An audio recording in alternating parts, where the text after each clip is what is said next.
जय सियाराम, जय बागेश्वर धाम की। आपने विक्रम बेताल की 25 कहानियों के बारे में सुना होगा। वीर विक्रमादित्य के दरबार में एक बार एक फकीर प्रातःकाल आया। राजा का काम सुबह से सबको मिलते थे, कुछ ना कुछ उपहार लोग देते थे। एक फकीर ने एक जंगली फल दिया। राजा मुस्कुराया, वीर विक्रमादित्य मुस्कुराए। ठीक है, फक्कड़ महात्मा इनके पास होगा भी क्या, पर इसकी देने की भी क्या आवश्यकता। अब वो अपने दरबारी को दे दिया। पर वो साधु लगातार 10 वर्ष तक आया और रोज एक फल देता था।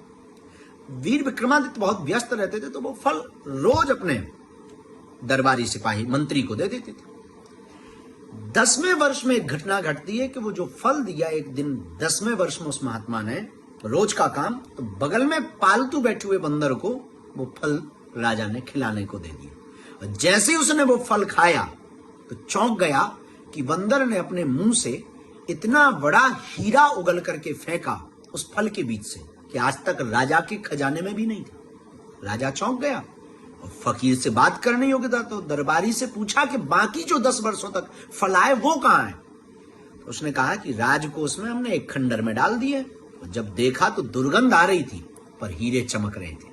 दरअसल सदगुरु के पास जब हम जाते हैं तो सदगुरु हमको कुछ पकड़ाता है तो हम उसे समझ नहीं पाते हैं। गुरु कुछ पकड़ाता है, उसे समझ नहीं पाते हैं। पर याद रखना, ये कहानी ये कहना चाह रही है कि आपको सदगुरु से जो भी प्राप्त हो उसको स्वीकार करना, और बहुत सावधानी के साथ में, क्योंकि वह अमूल्य हीरा होता है। सदगुरु के एक एक वचन अमूल्य हीरा होते हैं। इतना बेशकीमती हीरा होता है कि उसकी कोई दुनिया में कीमत नहीं होती है।